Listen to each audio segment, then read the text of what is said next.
I stand by NOCD so badly and ERP so badly because of how much it has changed the trajectory of my life. Really, like, the worst part is just addressing your own thoughts. But, Yeah. like, God, the freedom that there is after doing that.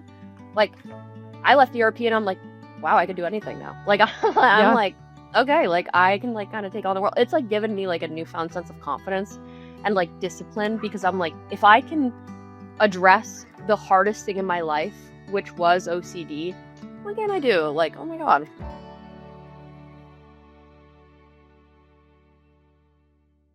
Whether you realize it or not, you probably know someone with obsessive compulsive disorder, or maybe you love someone with OCD. And if those two don't fit, you might be the person with obsessive compulsive disorder. Because of this, OCD awareness is so personal for all of us. We hope that raising awareness will bring hope to everyone and their friends and their families who are affected by obsessive compulsive disorder. When we recognize what OCD really is, it offers us a couple of options.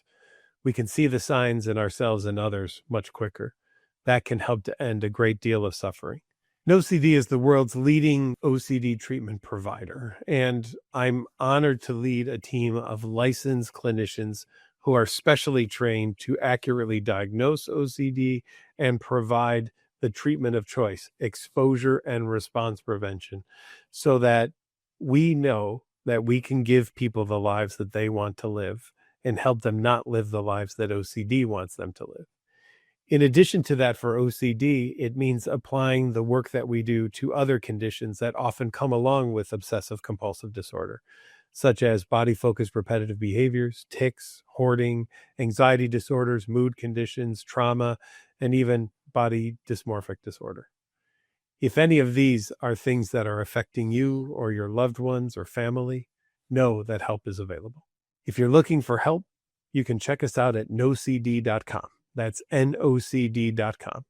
Our goal is simple: to make sure that nothing, not OCD, not stigma, not misconceptions, gets in the way of you living the life you want.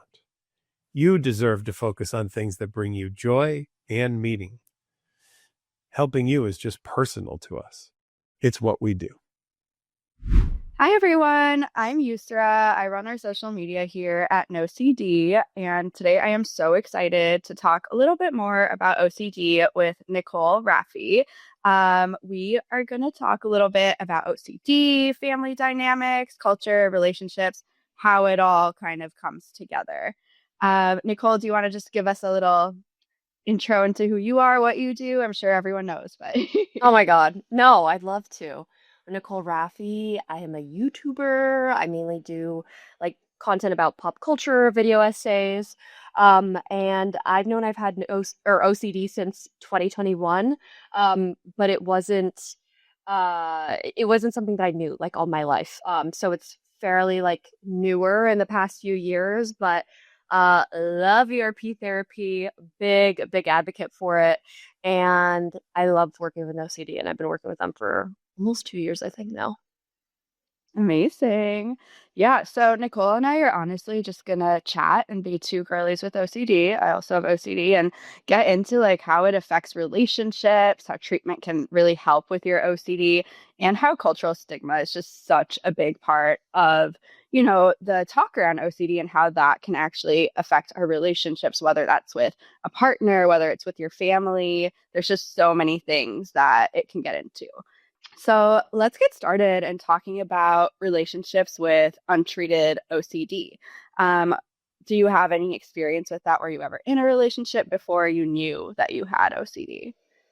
Yeah, I mean, I've been in the same relationship for the last 8 years. So I was in that relationship undiagnosed, and then through therapy and diagnosed, and like post therapy. Okay. So it's like this person has been able to see kind of like the evolution of all of that, which I'm so grateful that they're like super supportive and have like totally understood and taken the time to learn about it. But relationship OCD was like one of the things that kind of hit me the hardest and that I really struggled with. I didn't understand what it was, and I just felt like a really awful partner because I constantly was questioning things. Like, I see more people talking about it online now, which is like obviously upsetting. I'm upset that people are going through it, but it's nice that people are being more open about it. And I see so many people in the comments being like, I had no idea that this could be a symptom of OCD, which is like such a plus that it's finally getting talked about more. But like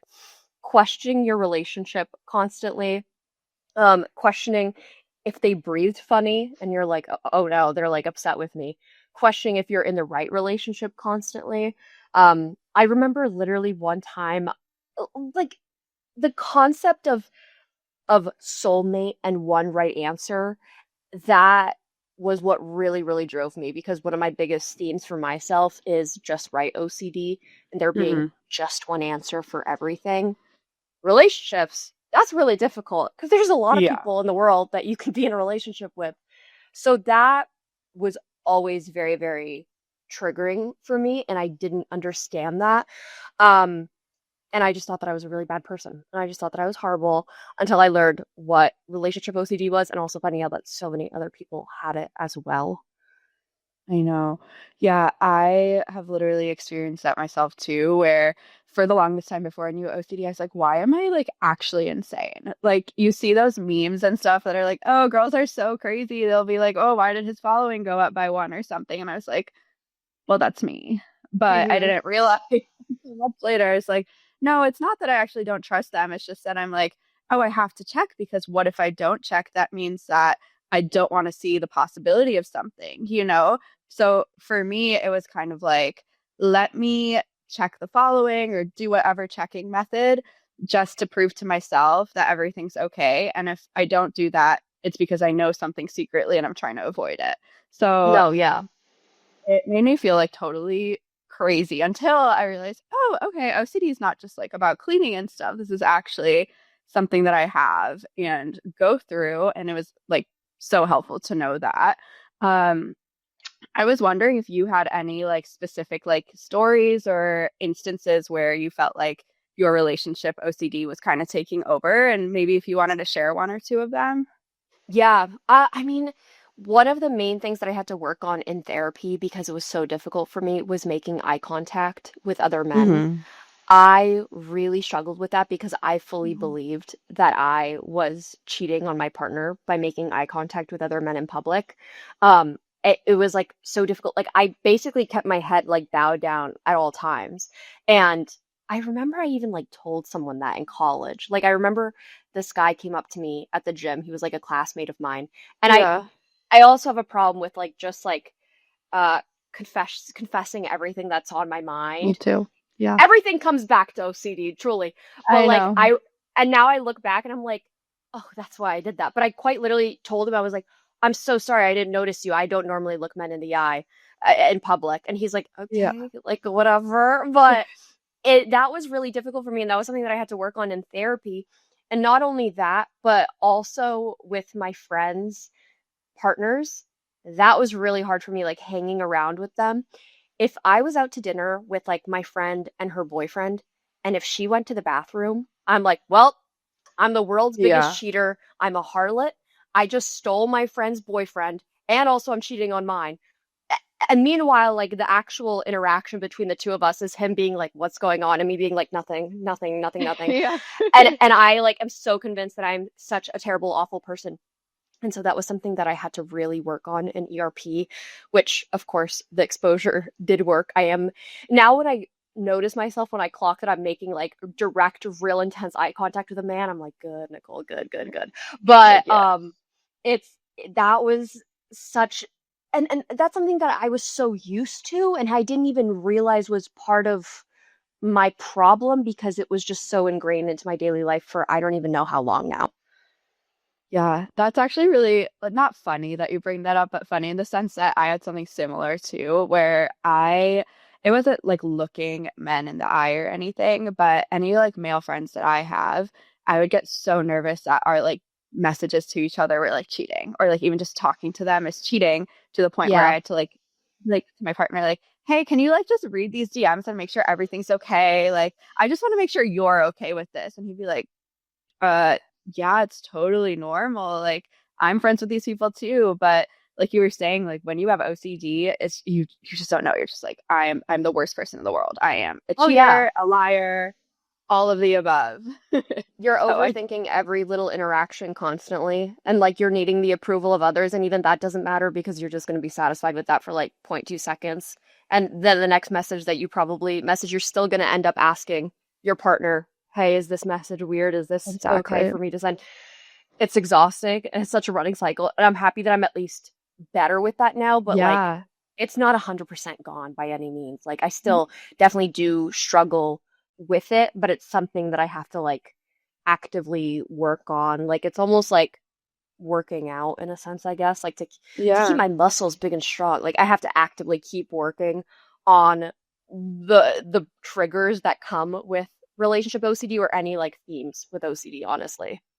Yeah, 100%. It's very much like it doesn't just stop or go away necessarily. And I know some people are able to like truly work through some of their triggers and not be affected by them. But for so many people, I think that's so normal to be like, I'm not 100% yet, but you have to actively put in that work to like kind of avoid dealing with the like outcomes that you typically get from your OCD. So, Absolutely. yeah. Do you feel like your OCD ever affected your relationships with people outside of your partner, like maybe family, friends? Oh yeah, especially like my direct family. My OCD personally got the worst that it's ever been in 2020 when the pandemic happened and I moved back home. And then Hmm. simultaneously, my mom was diagnosed with cancer. And so the combination of not only this overwhelming feeling of the end of the world, but also like suddenly I'm really struggling with allowing anybody into our home. As a normal like COVID conscious person was, but I took it to a further extent of like I Hmm. was very, very, very strict to like a sense that did not make sense and was not helping or benefiting anyone. It was just purely out of wanting to keep my mom safe. Yeah. But it was to an irrational point, and I like did not allow myself to do anything, even if that meant like literally going outside and like in nature. Yeah.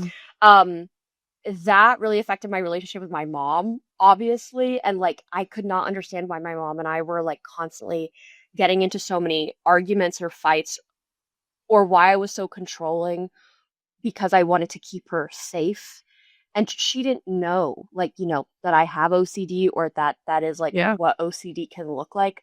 So it just looked like I was a really controlling daughter, which, like, in hindsight, like, my behaviors were absolutely very controlling, but they stemmed from a place of concern and like deep rooted fear more than they did out of wanting to control my mother by any means. I just really didn't want her to die. And I was like, Yeah. oh my God. And like it felt like it was like completely in my hands, whether or not like what her fate was. Not that it had anything to do with COVID or cancer, like it was my responsibility. Um, and so that really heavily affected not only the relationship with my mom, but like the rest of my family members, because like that was definitely the worst point of my OCD. And like yeah, I often that is kind of what like led me to seeking out therapy. Hmm. Because I was like, something's up. And I was like, this is has to be more than just general anxiety. But I went Yeah. in for regular just CBT therapy at first, and that's when I got my OCD diagnosis, but ultimately I ended up going to ERP down the line, which did help me, but it was that catalyst. The year 2020 and 2021 is what led me to getting help. Yeah, 100%. And what I find really interesting about what you said is with OCD, it's like it's all on you. Like you were talking Hmm. about how you felt like besides cancer, besides like COVID happening, like you felt like it was up to you to keep your mom safe, even though that's not really the case, you know? But OCD is so convincing that everything and anything that's going on in your life to people that you love is all like up to you to like either fix or save or make sure that they're okay. And that's such a terrifying feeling, especially when you don't know what it is, because you're just there and you're like, I have to do this and nobody around you understands. It looks controlling. You're not trying to be controlling, but that's what it Absolutely. feels like. Yeah. Like the best way God, I saw this like one meme recently. And it was something like I have been cursed with feeling like I am constantly guilty since the age of like 7 years old. And I'm like, oh, me, like me, Yeah. me, me, me, me. I made a YouTube video like I think in 2020 or 2021, and I was like, it was titled, I'm tired of feeling guilty. And I made a whole video talking about this guilt that I felt, this perpetual guilt that I had no understanding of. It was OCD all along. But like that's the best way to describe it. Is like I constantly felt so guilty and responsible for everything in my life. It was to the point where I fully like I felt like COVID was my fault. Like Really. it was like to that extent with how bad it really was. Like I felt like I should have been able to prevent this somehow. Like that is like how unrealistic the Hmm. sense of responsibility that I had. And I think really only people who have OCD or like have a loved one with OCD can understand that, because I understand how that to the regular average person, it's like, get over yourself, you're not that Yeah. important. And I'm like, you don't get it. I am 110% convinced that I have the power to somehow control everything in the world. Yeah. And it's so funny because like even then when you believe that, because I deal with that too, it's like, yeah, you think that you have the power to control anything, but at least for me, it's like I still don't feel important, but I know that I control this stuff. It's like I am so Yeah. like irrelevant, but it's all up to me. And OCD is so strong in that way that it's so weird and so scary. But I agree, like people that deal with it or have loved ones with it can know how just like debilitating and like how much it takes over your life. Like it can really Yeah. be. Yeah. I think that's why, like, kind of letting go in a lot of aspects of my, like, I have been able to enjoy my life so much more because I allow things to happen to me now instead of feeling like I have to control the narrative at all times.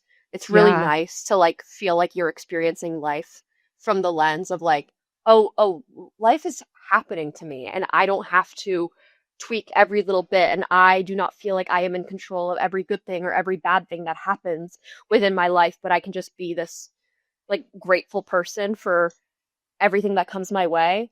It's like benefited me in so many different ways and like altered how I view my life ultimately since, because yeah, I started ERP therapy in 2022. So yeah, it's been like 3 years. Yeah. And I know you talked about like 2020 and 2021 kind of leading to you realizing like, okay, like something's going on. But do you want to get more into just like your diagnosis journey and like what like really like led you to that moment of being like, okay, like from researching what OCD might be or what you might have to like actually getting therapy for OCD specifically? Yeah, I remember it was like two friends growing up. One was in middle school, and I remember I would talk to him about like these guilty feelings that I would have from time to time. And he had diagnosed OCD, and he's like, oh, well, I come home and I like check the locks on the door like X amount of times. Like his specific Mm-hmm. problem was specifically tied to numbers. And I was like, okay, well, I don't do that. But like some of the things that you're describing when it comes to OCD does kind of feel reminiscent of me and the way that I feel this overwhelming sense of guilt. And he's like, you might have OCD. But I was also like an eighth grader, and I was like, no.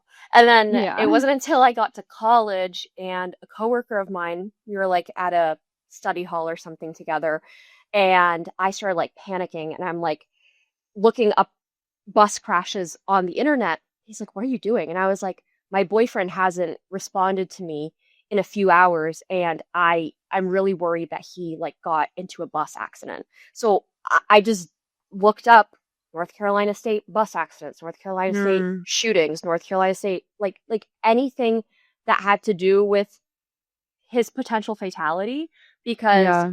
I was like, that's the only reason. I didn't think to myself, like, oh, he's cheating on me. I thought like something really, really awful probably happened.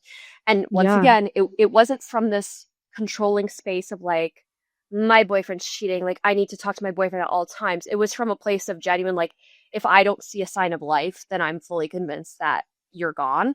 Um, and when I told my friend that, he was like, you sound a lot like me. Like I have diagnosed OCD and I go to ERP specialists. Like, do you have OCD? And I was like, I have never once considered that. And I like just brushed it off.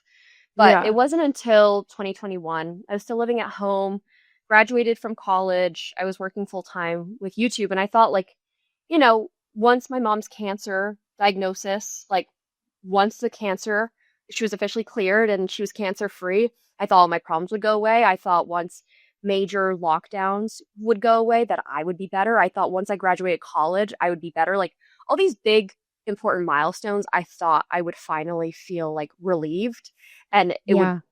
I would feel normal, and it Yeah. never Like it would happened. fix you. Yeah, Yeah. I never felt fixed, and I was like, if anything, I just feel like I'm progressively getting worse. Mm. And I just progressively feel like this overwhelming sense of responsibility for now new things. And like Mm. it was a time I really struggled with like skin picking, for example. Like that's part of my my OCD. I never know what to call it. My OCD journey. Like that's part of it for me. So like Yeah. I was really, really deep in the trenches of skin picking. It was really difficult for me to work. It was really difficult for me to interact with people in my life. I had like 100% convinced myself that I was like 9 months pregnant all the time and that I was having a cryptic pregnancy. And so I would like sneak out of the house and take pregnancy tests. And like, I think after many arguments, not only with like the closest people in my life and like them being like, we're worried about you, I think then I was like, okay, I think it's time to change something. I remember like specifically I came home driving from the beach after like I had an amazing weekend with my boyfriend, and the moment that I like left him and his family and I'm driving home from the beach, I like convinced myself I was like I have to end it. I have to break up with him even though we just had like an amazing time, but it was Mm-hmm. I was never satisfied no matter what. And it was not this like it was felt like something deeper. And so that's when I decided to Yeah. go to therapy. And like I just decided to go to the closest therapist to me. So like literally like right around the corner from my house. And I was like, cool, like let me go there. Yeah. Um I went for my like opening like session, where you talk to them, Yeah. your intro.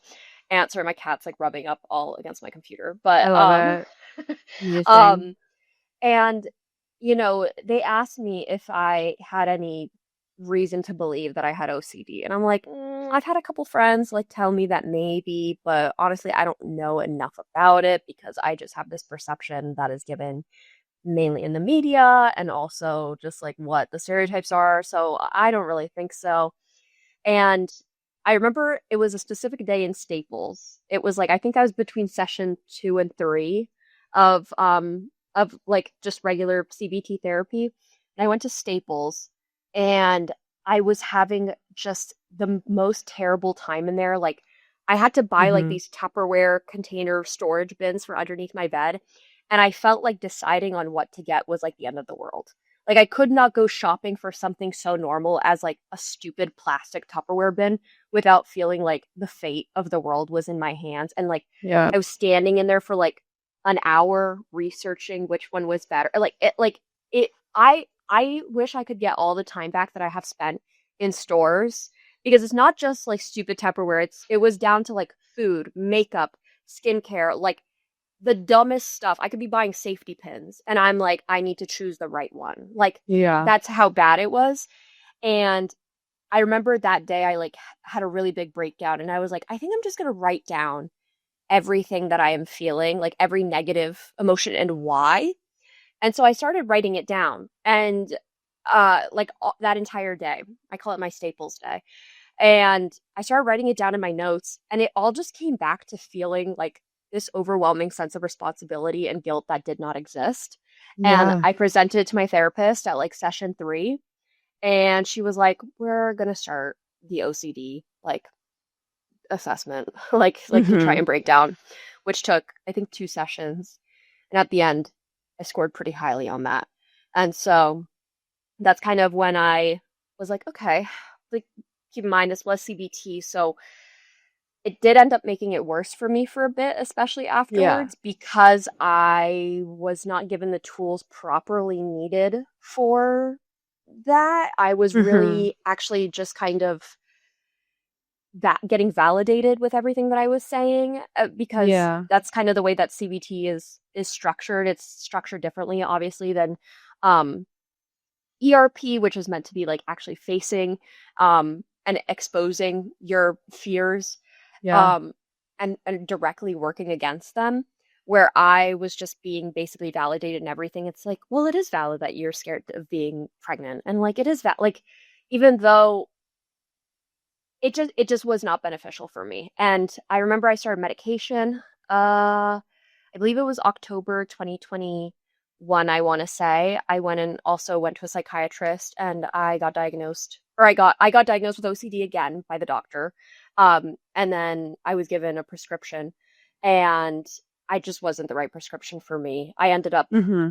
I call it like the lost October because I don't remember that October of my life. Really? And that's not to down talk medication. I fully knew that trying medication was going to be a whole process and it might not be the right one off the first try. Yeah. I'm so lucky that I had like the grace of everybody in my life and work and what my life was set up like that it I was able to like take that time to like kind of figure out what was best for me, but medication didn't end up working for me. The next one ended up working great and I was on it for several years. I ended up being like stable enough to like move to Philadelphia on my own, started going to ERP, and that's when like things really, really changed for me. The combination of at least medication and ERP for me was like the thing that really helped because I was still able to work through it while simultaneously getting a lot of these anxieties and fears to come down that I couldn't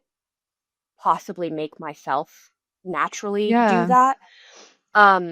And so that was like kind of like the magic trick for me. And then that was my life up until sometime like this time last year. That's when I like graduated from ERP. Hmm. And that was mainly just because my therapist and I we came to an agreement that I seem to be controlling my OCD pretty well, and I kind of basically know all the tips and tricks when it comes to helping myself. But if there's something bigger, if I end up in an episode again, an episode, that's what I like to call it when it's like just really bad for a certain amount of time. Yeah.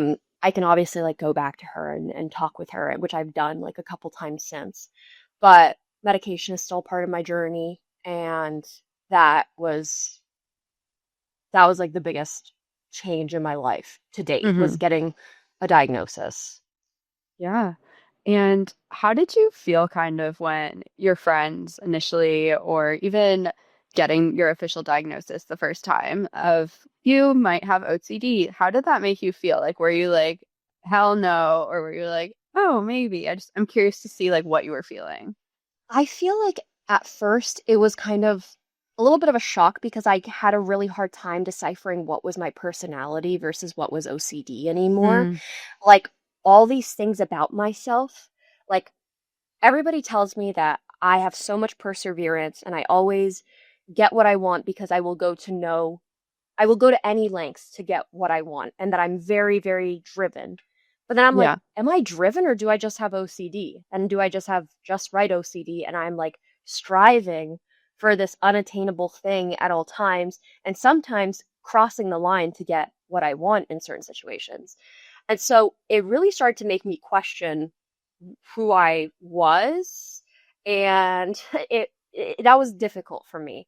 And a lot of my all my friends were like super supportive and understanding. At least like, I shared it with my close friends, and they were super understanding. And some of them were like, I didn't know like that's what OCD could look like because of course we have like stereotypes in our head of what it can look like. And Yeah. so once I explained it to them, they were also like, I had no idea that you were feeling like this.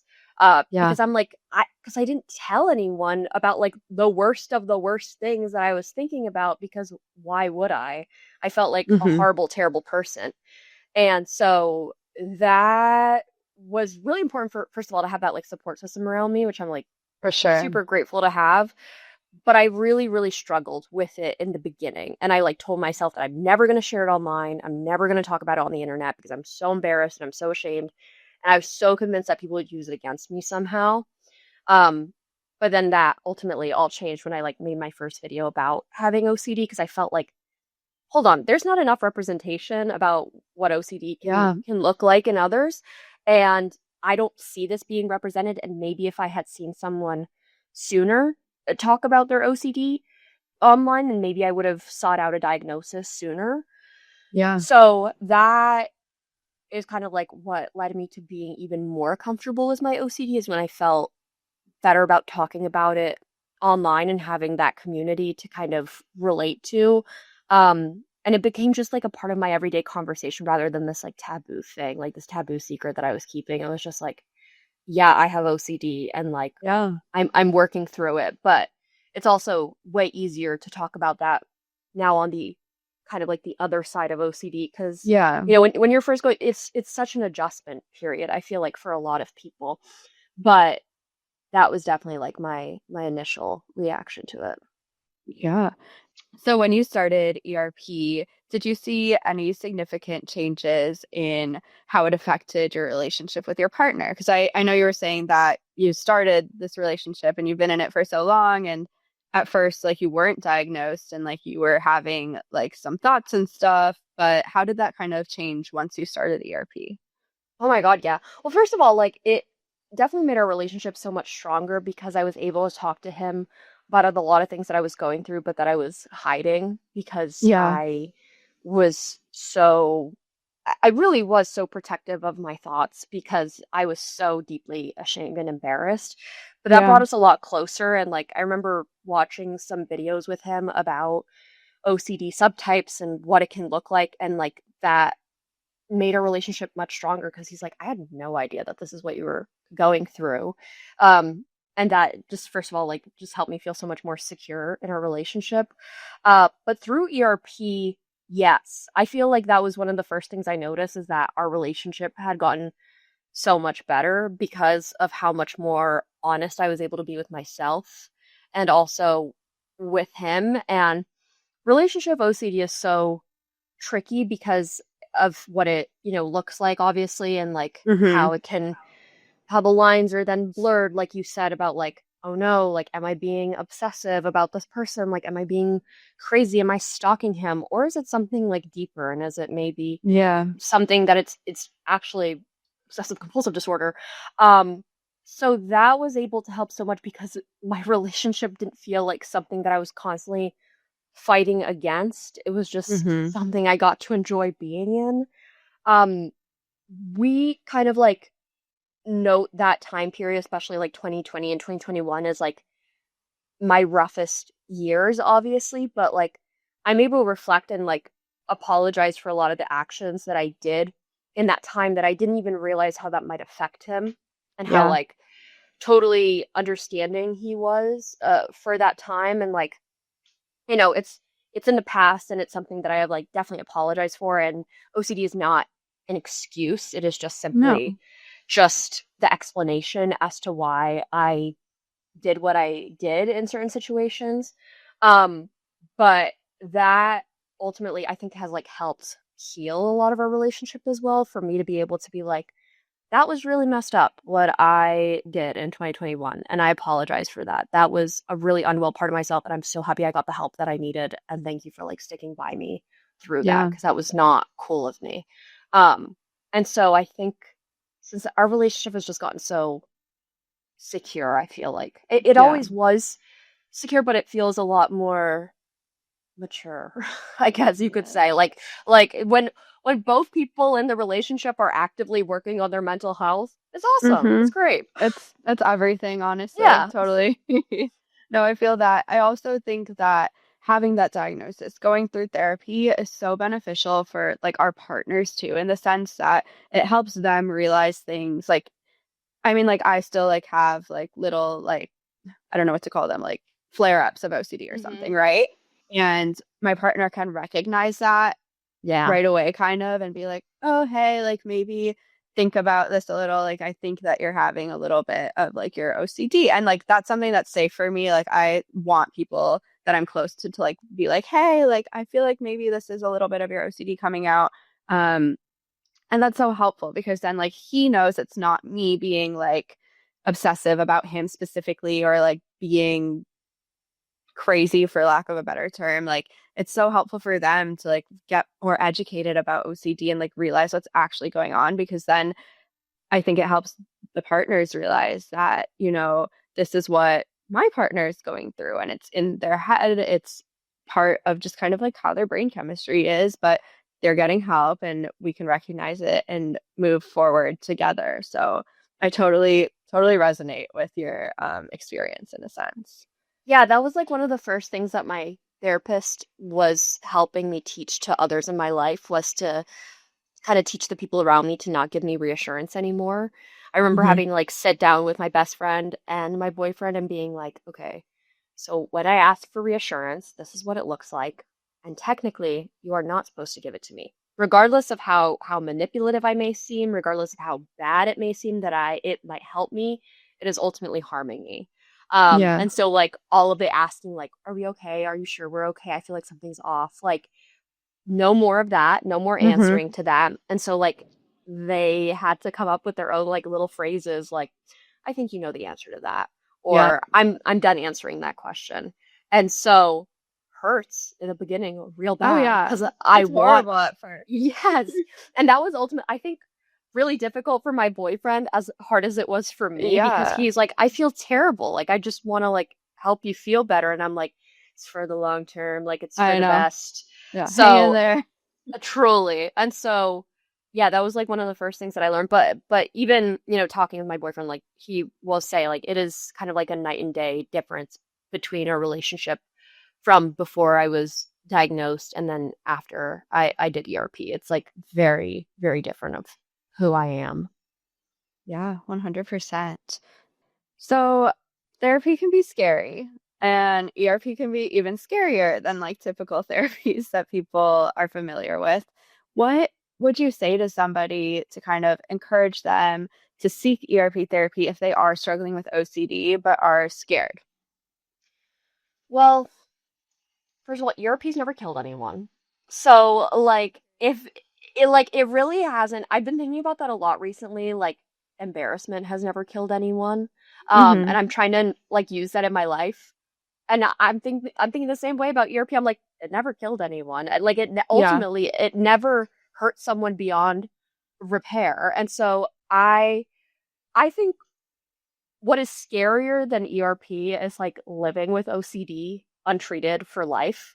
I think that is way scarier. And like looking now back, coming from the other side, like I am way more I would do ERP 100 times over again. I would start from the beginning 100 times over if I had to, rather than relive my life in my head before ERP because Yeah. it was just such a dark and scary place. And I could not possibly live like that anymore.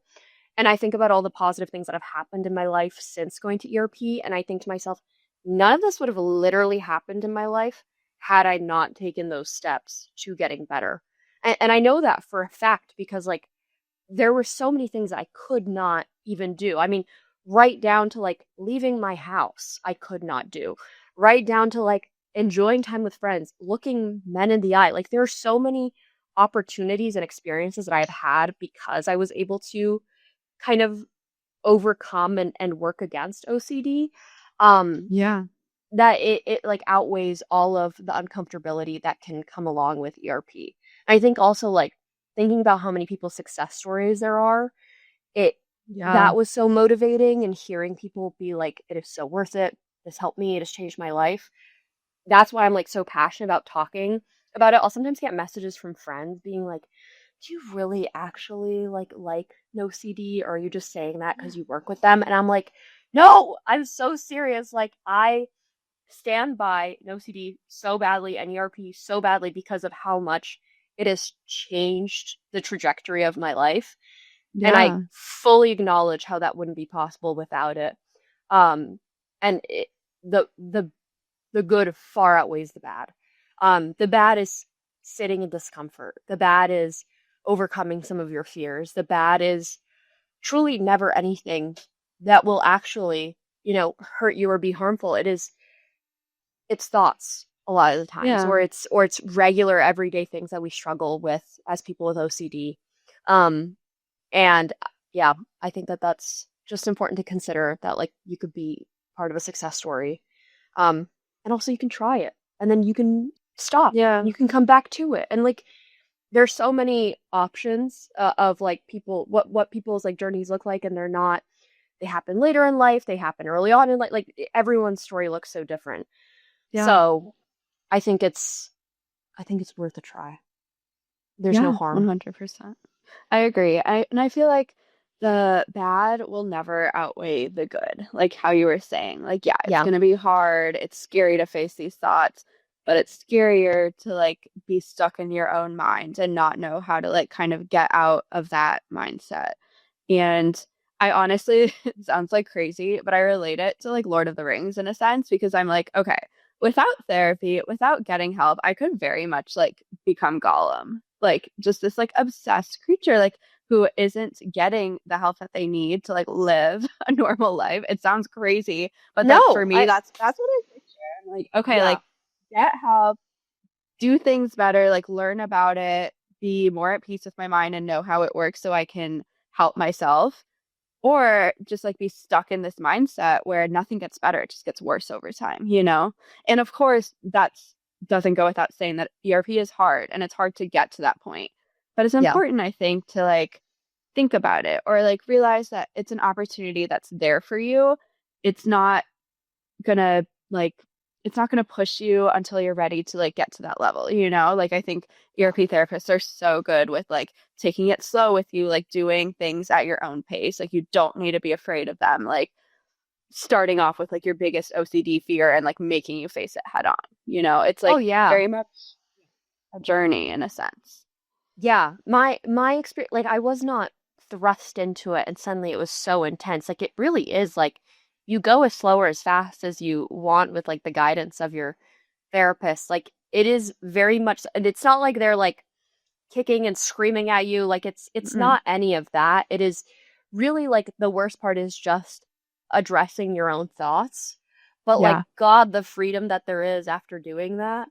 Like I left the European, I'm like, wow, I could do anything now. Like I'm Yeah. like, okay, like I can like kind of take on the world. It's like given me like a newfound sense of confidence and like discipline because I'm like, if I can address the hardest thing in my life, which was OCD, what can I do? Like, oh my God. Yeah, and that's so true because like OCD is hard and it Yeah. sucks. Like it is Yeah. so difficult. So if you can address that and move past that and grow and get control back, that like there's really nothing you can't do. And I 100% believe that. Yes, agreed. So, I guess to kind of wrap things up, I wanted to know if you had any final message of hope for listeners facing OCD challenges or struggles, or just like one thing that you really want them to take away from this. Mm. Well, ultimately, I really, really want people to prioritize their health because I think at least the age that we're kind of like living in, it's cool to not take care of your health and to like kind of, Mm-hmm. you know, be on as little sleep as possible and not fueling yourself nutritionally and not fueling your mind the best possible way. And I really, really do stand by that, that it is like every aspect of your life will change once you take your health seriously, OCD being included in that heavily, like because it's part of your health and your mind and your mental health. But yeah, there was a period of time where I just really thought that I was like invincible and I could survive off of like 4 hours of sleep every single night and like one meal a day and like 5 huge cups of coffee. And I was Mm-hmm. like, I can take on anything and putting way too much mental stress and load on myself. And I don't need to address OCD right now or whatever is wrong with me because I didn't know that it was OCD. And I'm like, I don't need to address that right now because that is a future Nicole problem. And now, like, future Nicole is thanking past me for actually taking all those things seriously. Because they're also Yeah. connected. When my sleep is bad, my OCD starts to get Mm-hmm. bad again. Like I start to get a flare up. When my eating isn't up to par and I'm like not eating enough, it's right there again. Like I am not doing as well mentally. And Yeah. so it is kind of like force myself into taking care of myself to be like the best version that I can be because I feel like I deserve that. Which ultimately has just like been prioritizing myself a lot more. Mm-hmm. And I wish that more people did that rather than waiting too late. I see like so many adults, obviously, like, I think of like my parents, for example, who like never take the time for themselves because they were so concerned with me and so worried about other things in their life. And Mm-hmm. now there's all these other health issues that they might be going through, and they're like, well one day I'll take care of that. Like, and I'm like, the time is yours, and like you Yeah. you might as well work on it right now, because you can actively be enjoying your life so much more if you get a grasp on all of these things. And so, like, I say, don't take your health lightly. Like, you deserve to feel good mentally and physically. And if that means, you know, prioritizing yourself in terms of making sure that you get enough sleep at night, making sure you're eating enough in a day, not thinking that you can just survive off of caffeine and a dream, then I fully stand by that, because if you are struggling with OCD, all those things do add up, and you need to prioritize your well-being so much. Yeah. I mean, like, this is you. Like, you are this amazing person, and you need to take care of yourself in order to feel like your best self, with OCD or without. So I think that's super powerful. Exactly. Awesome. Thank you. Yeah. Well, thank you, Nicole, for joining us today. I feel like this was an awesome conversation, super just like real and just really insightful into how OCD can affect your relationships, but also how ERP and just like learning more about the condition can really help improve those relationships. So thank you so much, Nicole, for joining us. Thank you. Yeah. And if you guys are listening and are struggling with OCD or think that you might be experiencing some symptoms of OCD, please just go to NOCD.com and you can book a free call with us to learn more about it and get started on your journey to recovery.